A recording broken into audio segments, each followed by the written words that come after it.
ምንም ያክል ልጇ እንዲወለድላትና ልጅ መውለድ ብትፈልግ አባትም ምንም ያክል ልጄን አሳይኝ ብሎ ቢጓጓ 9 ወር የመጠበቅ ግዴታ አለባቸው። አያችሁ፣ በህይወታችሁ ብዙ ጊዜ እግዚአብሔርን ለምናችኋል፣ ብዙ ጊዜ እግዚአብሔርን ጠይቃችኋል፣ ብዙ ነገር ጀምራችኋል፣ ፌል እያደረገባችሁ ነው።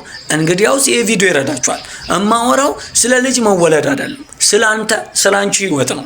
አያችሁ፣ በህይወታችሁ የሆነ ነገር ማድረግ ከፈለጋችሁና የሆነ ነገር ከእግዚአብሔር እጅ መቀበል ከፈለጋችሁ፣ የሆነ ነገር ጀምራችሁ ፍሬውን ማጨድ ከፈለጋችሁ፣ የሆነ ገንዘብ አጠራቅማችሁ የሆነ ነገር ማድረግ ከፈለጋችሁ አንድ ፕሪንሲፕል አለ። ያም ፕሪንሲፕል የመጠበቅ ፕሪንሲፕል ነው።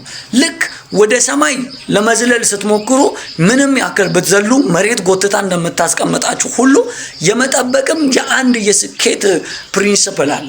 በዛ መሃል ትዕግስትን መማር አለባችሁ። በዛ መሃል ብዙ በመጠበቃችሁ የተነሳ ዋው እግዚአብሔር በዚህ ውስጥ በዚህ ፕሮሰስ ውስጥ ብዙ ነገር አስተማሪኝ ትላላችሁ። ስለዚህ አትቸኩሉ፣ ይደርሳል። እስኪደርስ ግን ፕሮሰስ ውስጥ ሆናችሁ በትዕግስት እግዚአብሔርን መታመናችሁ ማሳየት አለባችሁ።